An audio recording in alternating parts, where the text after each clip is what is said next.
Hello, everyone. Can you hear me? Okay, great. Welcome, everyone, to today's the Ed Collab Gathering Workshop number 3. Today's workshop is presented by Chantal Francois and Kim Kelly. Chantal Francois is a member of the Ed Collab team and has spent years teaching in urban public schools and researching and writing about them. Kim Kelly is an 18-year teacher of in the New York Public School System, and on the side she is a YA author and she blogs. Now, they will be with us today to talk to you about, give me one second, empowering readers through agency and metacognition. Now, please remember that to join in on the conversation, you can tweet your comments to the Ed Collaborative Gathering. Put in a physical space, an actual space, and the number 3. Over to you, Chantal and Kim. Hi, everyone. It's so great to join you today for our presentation. We are going to dive right in. I'm going to share my screen with you.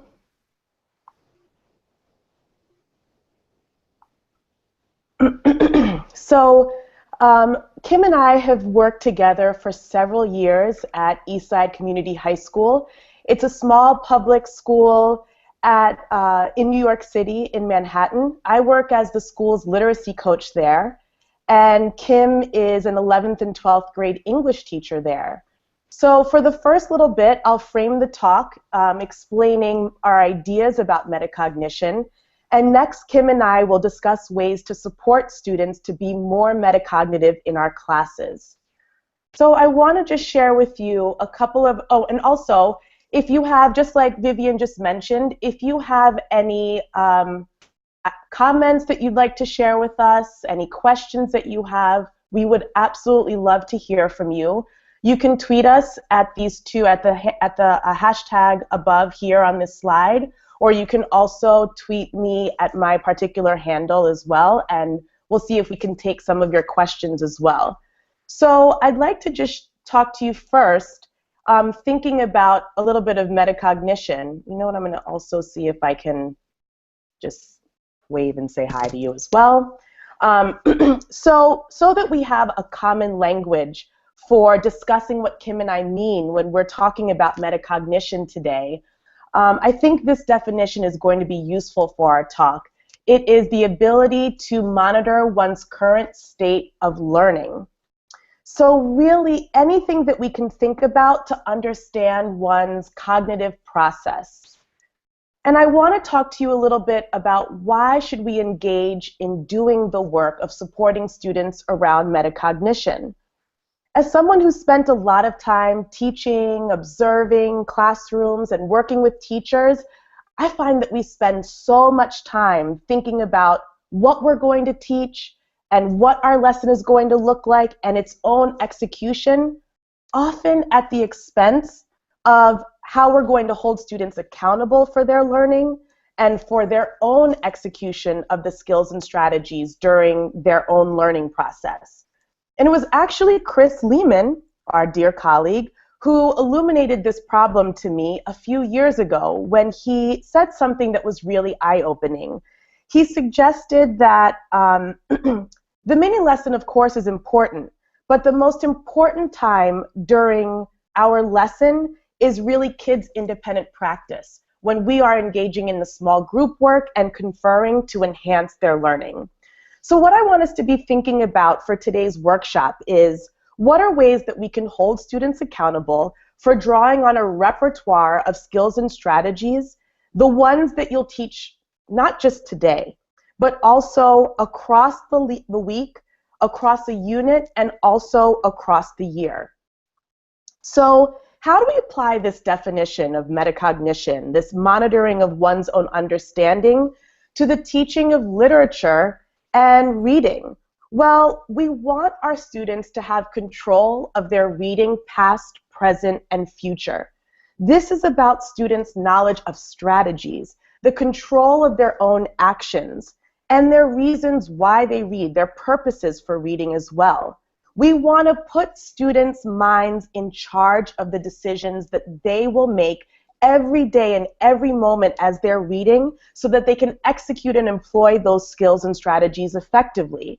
The thing that I think is important about metacognition is that it allows students to solidify their thinking about a topic, to develop their own theories, and also to identify strategies that they find important. So the more that you know about yourself as a reader, the more likely you'll be able to identify areas of success and needed areas of growth. I also want to engage students in deliberate, concentrated practice around reading. And I was just rereading this week this book by John Hattie, Visible Learning for Teachers. And one of the things that he was really advocating for was that, sure, repetitive practice is great, but research finds that repetitive practice with monitoring and reflection that is deliberate is even more valuable. We can apply this as well to most activities that we engage in where practice improves our work over time. That could be an athletic sport, it can be video games, and even our own teaching in the classroom. You can practice dribbling for thousands of hours and get a little better, that's sure. But odds are that you're going to get much, much better if you can watch yourself, if you can identify areas to improve, and if you can repeat and reflect and get feedback so that you can practice again. So the same logic that we're applying to that kind of practice, we can also apply to the practice of reading. So I want to show you, and Kim and I are going to both show you, different ways that you can do this across the year. So again, we are going to start with talking a little bit about end of lesson reflections, but also end with some end of semester reflections, and I want to show you a brief example of small group instruction too. So some examples of end of lesson reflections I want to start with. And so this is one way to hold students accountable, but they also can give students insight and you insight into what they need for next time. So when readers are talking about a strategy, it helps them understand it more deeply. With the questions that I've posted here, I want students to understand that this learning is not in isolation what they're doing today, that they can draw on all that they've learned today now as their repertoire of strategies that can actually help them in future instances of learning. I have come to learn that so much of our teaching is about building students' confidence in what they're learning, not just the skills on their own. And in effect, I find that these questions enable us to do just that. What you learn today is not just about the content, and it's not just about today, but it's actually about work that's going to fortify your minds to come. And all the better for you to be able to articulate it than me. So, for instance, in a classroom, teachers could ask students at the end of a lesson or even during a lesson, can you just jot for a minute with a partner, what did I learn today about myself that as a reader today that I can use in the days and weeks to come?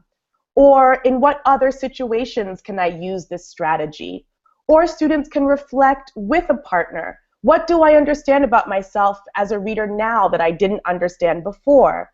Or what was most confusing to me about the work we did today? And how can I teach others what I've learned? I want to show you another example of an end of lesson reflection. And this is a rubric around accountable talk or discussion. We've been experimenting with this a lot at Eastside this year, using rubrics asking students to use rubrics pretty regularly to assess themselves as another way to monitor their understanding of how they're engaging in tasks.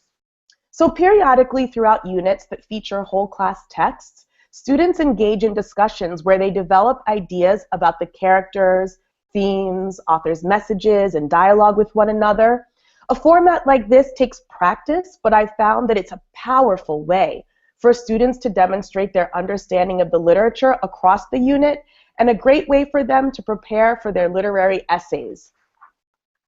At the end of each discussion, students often complete a rubric that asks them to rate themselves and to defend them. So here's an example that I just did with 9th grade students. They're reading the Greek tragedy play, Medea by Euripides, and they spent this beautiful half an hour discussing whether the main character's actions were contradictory or a true expression of who she really was. And notice that on this rubric, it's more than just, did you talk during the discussion, but really about how was the quality of the talk.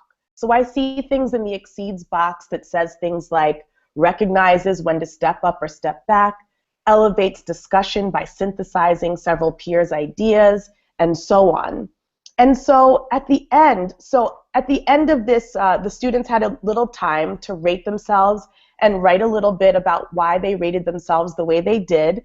And it was really so amazing to hear just how much self-knowledge they had gained, not just about their own contribution, but to the collective process of discussing ideas.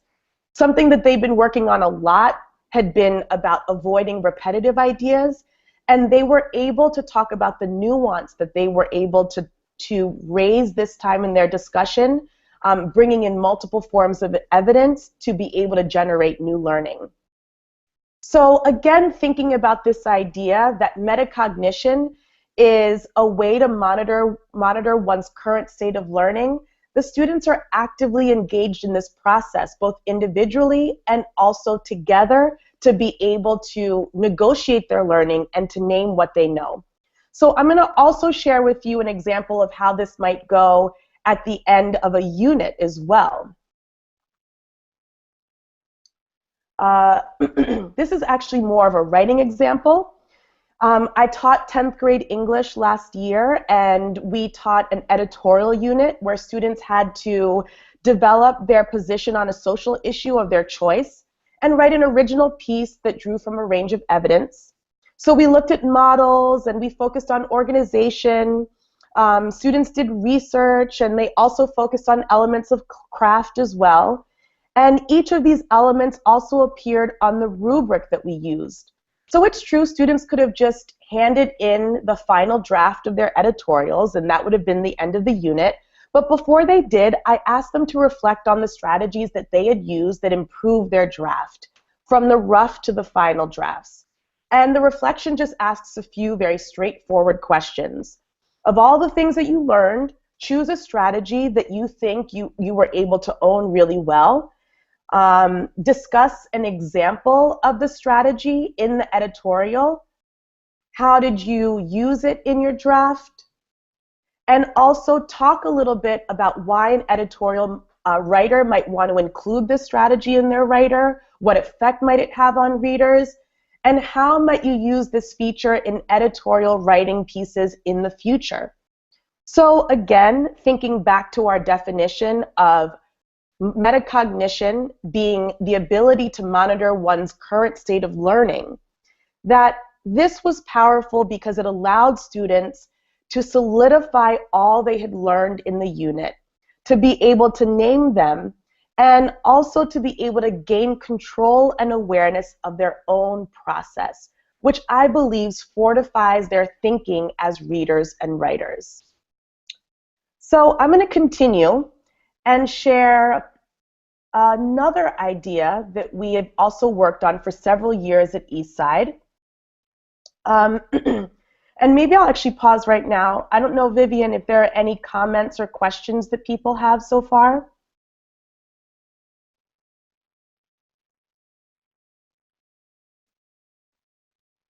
Okay, I'll just keep on going. Hi, Chantal. Yeah. Sorry.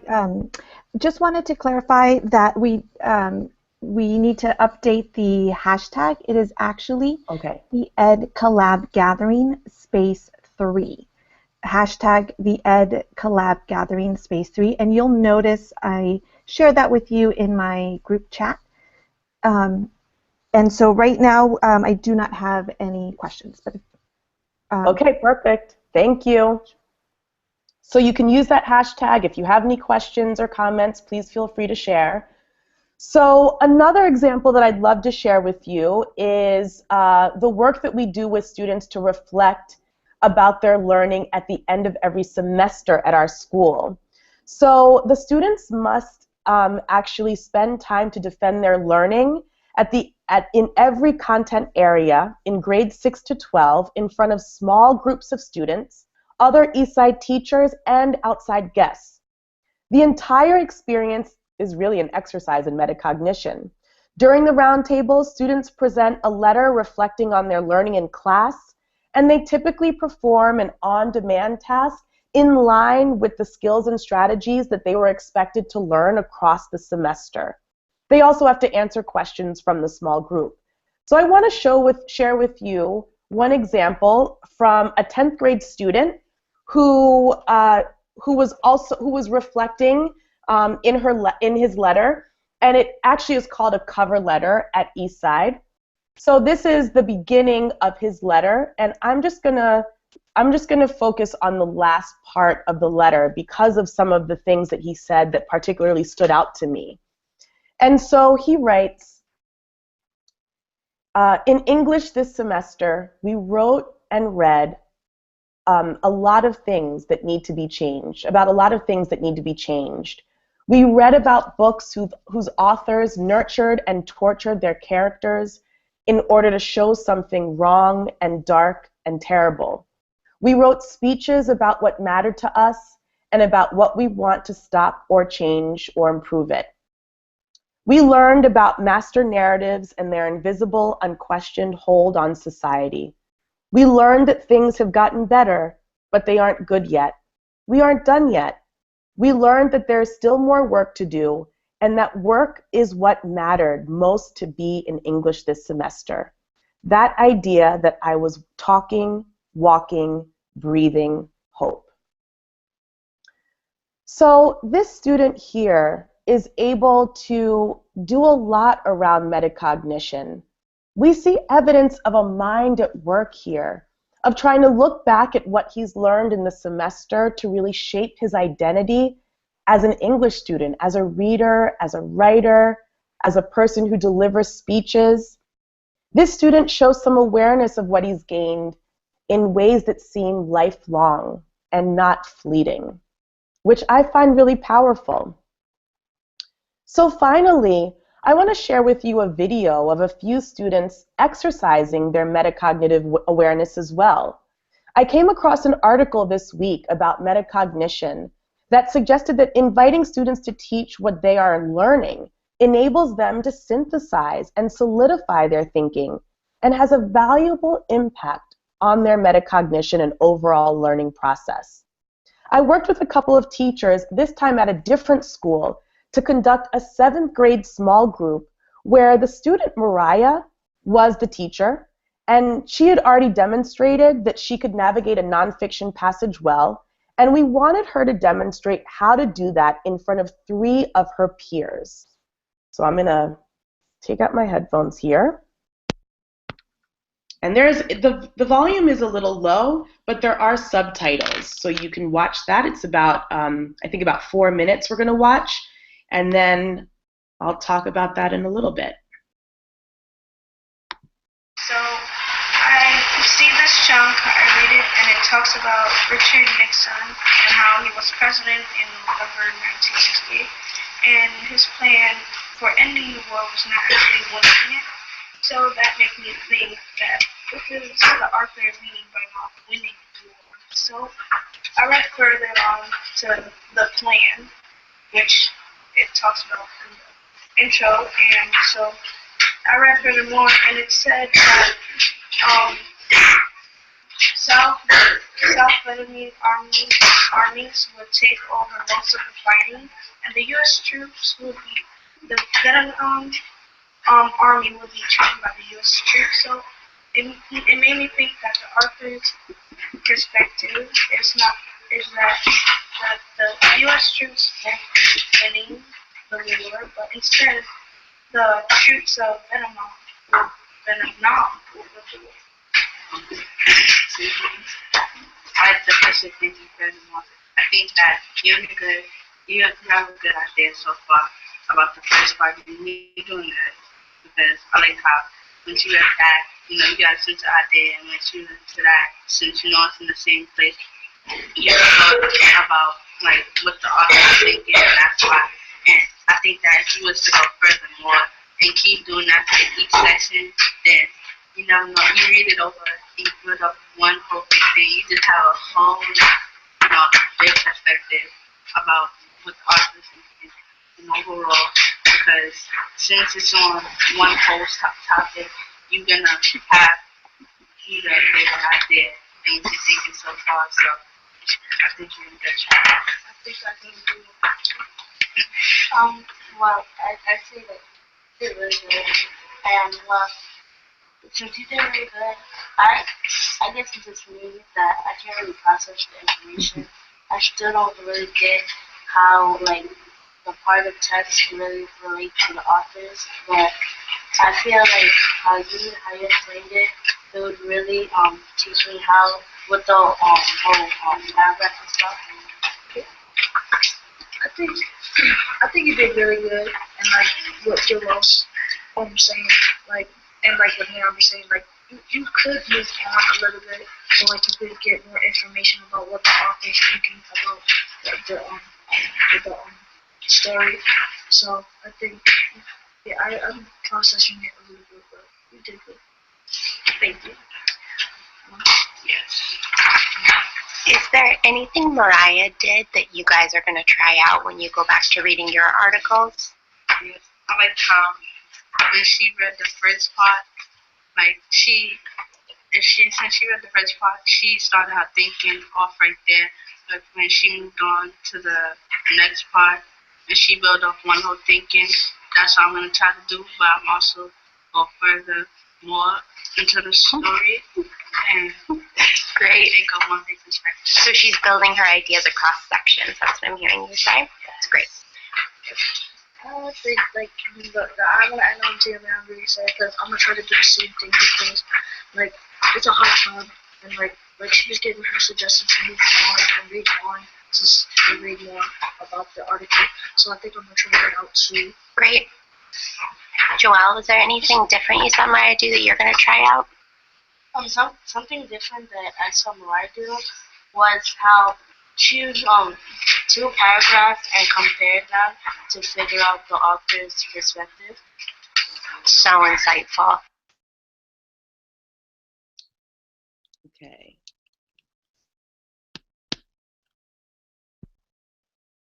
So I think, again, that there are some powerful takeaways that we can generate from that video, that it really was an exercise in metacognition.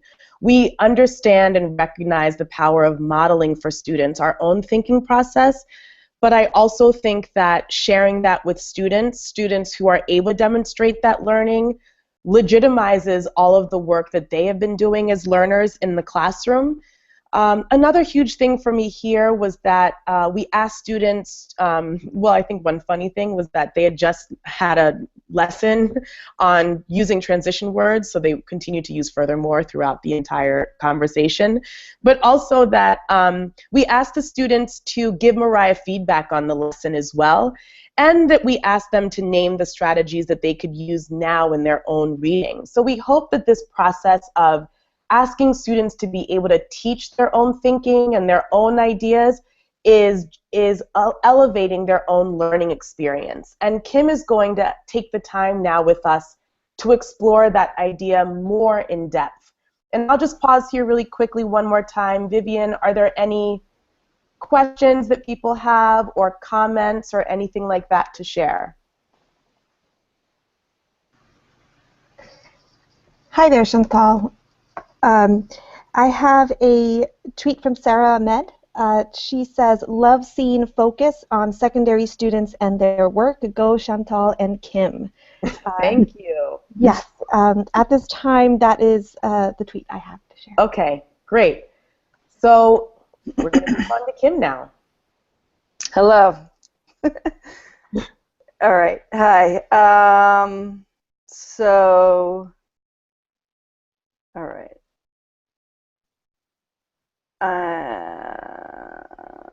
Okay, so, okay.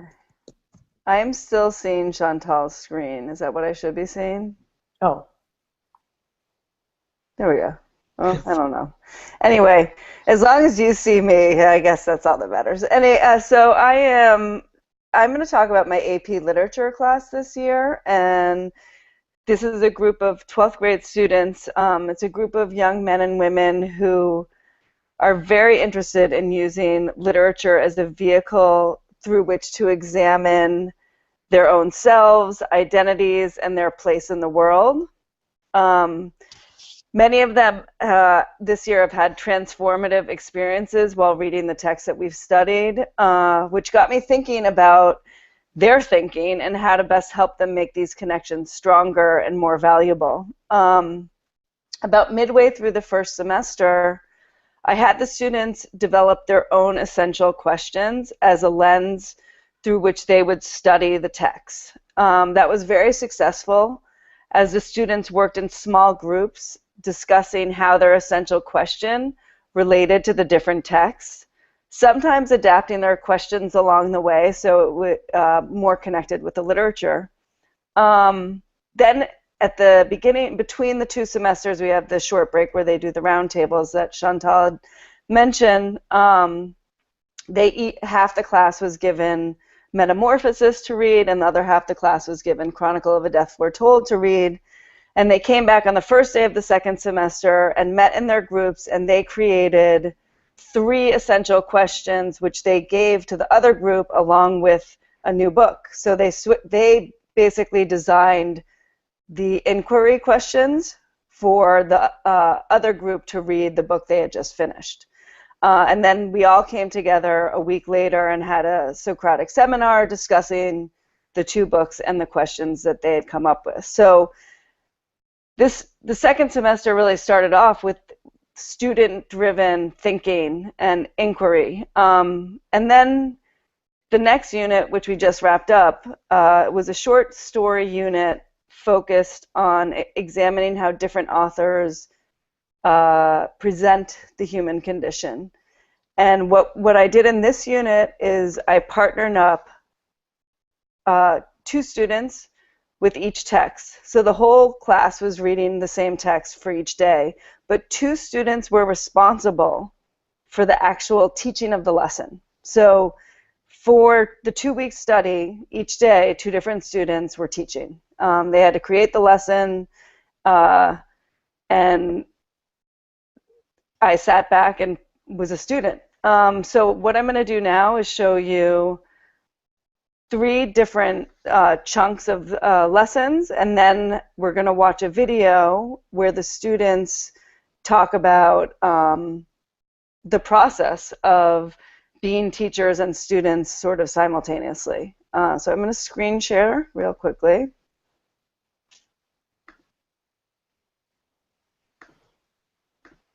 Okay, so this is okay. So these are the student design lesson plans. And again, this is the hashtag if you want to send in any comments or questions, hashtag the Ed Collab Gatherings, and then the number 3 with a space right there in between. Okay, so the first lesson was Nilda. This was actually the last lesson that was taught in the unit, but this is Nilda. The story was Nilda by Junot Diaz. The lesson was created by Michael Paulino and Timothy Lopez. And this is what they gave to all the students. What exactly is going on in this story? In your respective groups, begin discussing the differences between the relationships developed with Nilda as they relate to both Junior and his older brother. And then fill in the Venn diagram with differences and similarities that make both relationships positive, negative, or somewhat in between. Then they gave these guiding questions for people to think about. So basically, we were all in small groups of about 3 or 4, and we discussed these 4 questions, and then came back together as a whole class and sort of shared different ideas to fill in the Venn diagram. Michael will explain that a little bit more in the video as well. Another lesson was on A Good Man is Hard to Find by Flannery O'Connor. This lesson was designed by China Krauser and Ricardo Merlin. What they did was a station activity, so they sort of had 4 mini lessons in one. Everyone participated in each station, so there was time. It was timed. In the first station, you were asked to draw what a psychopath looks like, and in station 2, you had an open discussion about manipulation, connecting it to both the story and society. In station 3, we were given scenarios and asked to do what would we do to see, and that was in China in the video. We'll talk a little bit more about the intent of the scenarios, but it was sort of to get us to question where we fell on the manipulative / psychopath spectrum. And then station 4 was quote analysis. So they gave us this final quote from the story, and we had to analyze it. Then after we had gone through all these stations, again, we came back as a whole class and sort of shared what we had found and discussed in each station. And then the final lesson was focused around Midnight Basketball by Sherman Alexie. And this was designed by Jocelyn Pena and Matthew Marcotte. So their theme they focused around was to try and conquer the impossible. And the point of this class is to understand Big Ed's frustration in basketball, but his persistence to keep going, and empathize with Joey when he supports Big Ed. So they had a little cute do now, getting us thinking about challenges, but then they had this very well-developed activity. Here are the directions. There was a task A and a task B, and everyone has to complete A and B. The difference is that you'll see, if you see here at the bottom, the objective is to complete all of the tasks, while the catch is that part B is exponentially harder than part A. So Jocelyn will explain that a little bit in the video, but you see there's a lot of different ways that there was 8 lessons overall. So, no, 9 lessons overall. So this is just 3 of them, but you see a wide range in how they decided to approach the text. I'm going to now go to the video of them thinking about their thinking even more, where I asked them to sort of discuss how they came up with their lesson plans, how it felt to be the teacher and the planner, how it was different than just being a student, and then how it was to participate in student design lessons. So I'm going to play that video now and unplug my headphone. A lot of the lessons that we went through as Eastsiders in the past. And we found that a lot of those lessons revolved around like group discussion first, so that everyone could get ideas, and then bringing it back together as like a class, so everyone could like spread the knowledge that they obtained reading the book for themselves. And also just changing the way we read Nilda, not as like students trying to prepare for a lesson, but just thinking about broad questions you could ask to like start like planting seeds for them to like grow the ideas that they can talk about in the group discussion. Yeah, I guess me and Tim decided to work on, or try to implement, like things that worked for us as students. Mm-hmm. And what both of us decided was that some sort of group discussion along with a visual that we can show up in front of the board and make it something similar that each of them can contribute to. And the way we decided to do that was we decided to make a Venn diagram. And we also gave each student a Venn diagram with the same thing, so that as they're talking about those ideas in their group discussion, every group should have something different. Or at least if they're the same, we could put up those similarities up on the board, and then everyone can follow along at different paces. And they could, if one group has a good idea then that the other group doesn't have, then that group would start talking about it, and that's how we could like really delve into the things that were important to the story. When you see other people's lessons, you see like you go into their head on like what was important to them in the whole entire like story. So Michael focused on Rafa and Junior, which like in my mind, he's like trying to find the difference and the similarities between them and why they were important. But if I was to do the lesson, I would have focused on Nilda. Or when they were trying to figure out what was their like lesson, I tried to tell them like an advice column for Nilda, like what she should do, like when she's in these situations. But then when they focused on Rafa and Junior, it made more sense because those were even though Nilda was a really big character, those are like the two main characters that like affected Nilda and that are the ones that needed to be analyzed. The first station, from what I remember, was we had the class draw whoever was in the station draw what a psychopath meant. The second one was discussing, I believe, manipulation. The third one were different scenarios and how each student would react. And then the fourth one was analyzing a quote, and that was taking together all of the lessons that we did at Eastside and just putting them into one. So we often do quote analysis in class, and we're often told to do certain draw a psychopath, but we're often told to define something that might be more stereotypical than other things. Yeah. My partner came up with half of what the lesson was about. So I came up with the manipulation station, because the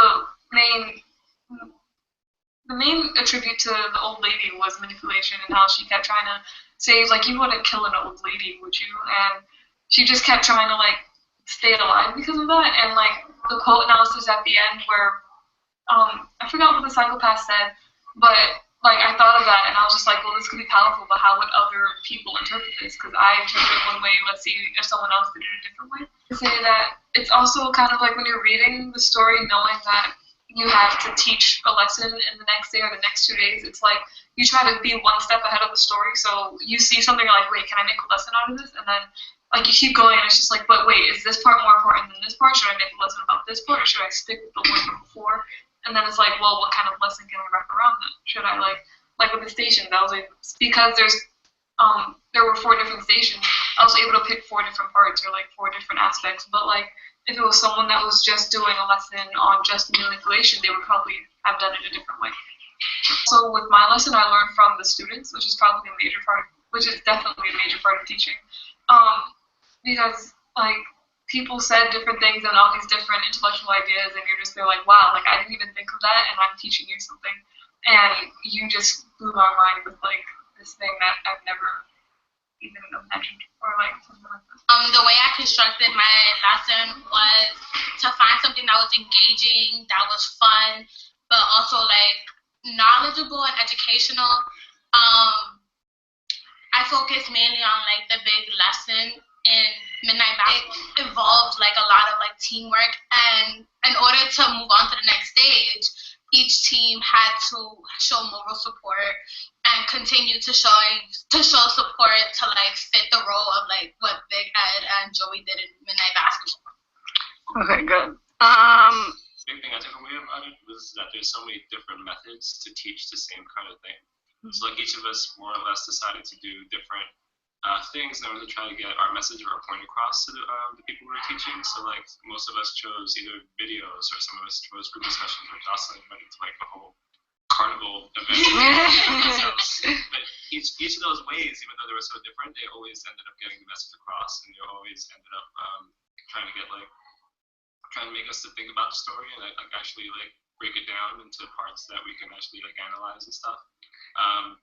But pretty much even though everyone did different things, it just showed the different methods that are possible to get the point across. There's not just one right way to learn, but there's also different things that you can go to, and different lenses that you can go to just look at the same kind of text to get different things from it. Okay, so I am going to go back to full screen. Okay, hold on. All right, we went into the vortex there for a minute.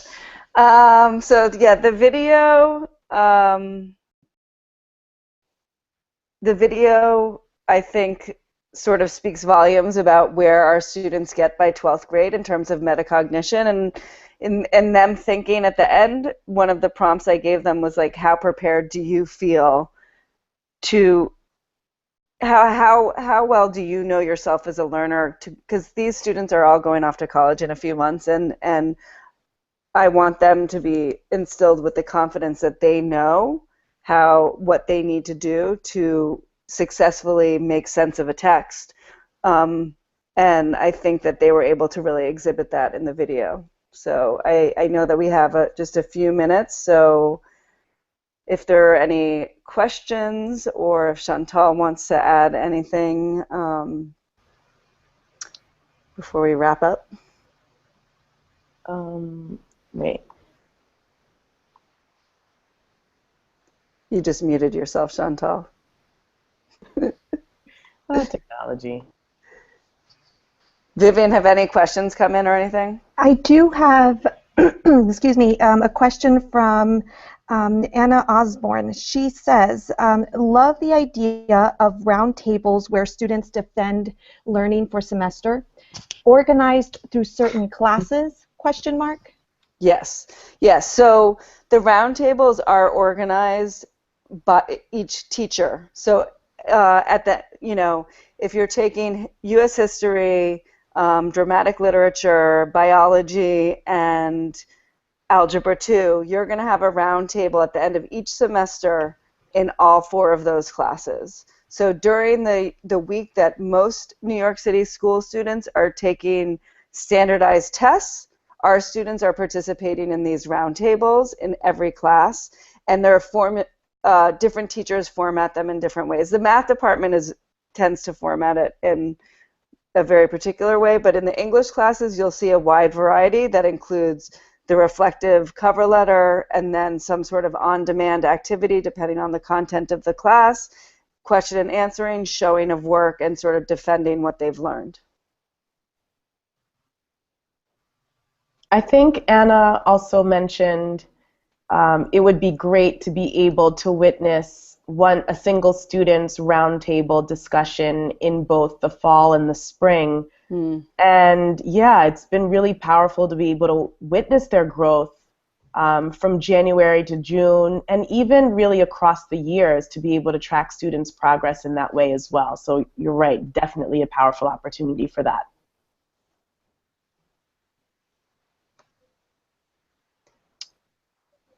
Okay, ladies, thank you so much for your sharing so much of your insights and experience with us today. Is there anything else you would like to share before we close? No, we hope you enjoyed the presentation and that it generated some ideas for you and what you're probably already doing in your classrooms and schools. And also feel free to reach out if you want to come visit Eastside Community High School. We welcome guests anytime. Yeah. Great, ladies. Thank you. Thank you. Thanks. Viewers, I just wanted to, as we close out, mention that coming up next we have a few sessions, and I will go ahead and share those screens with you right now. In the next workshop we have coming up, workshop number 6, Kristen and Katie will talk about amplifying digital pedagogy for today and tomorrow. Rasul and Molly will talk about re-engaging our struggling learners strategies for reading and writing. We also have another session by Roslyn and Chris, crafting details, teaching students to elaborate and add details, and Catherine Hale and Kelly will be speaking about teaching writing and identity through series blogging. So that is coming up starting at noon. Thank you for joining us today, and thank you again to Chantal and Kim for talking to us about empowering readers through agency and metacognition. Remember that you could continue the conversation about the session we've just participated in by continuing to tweet at #TheEdCollabGathering3. Thank you.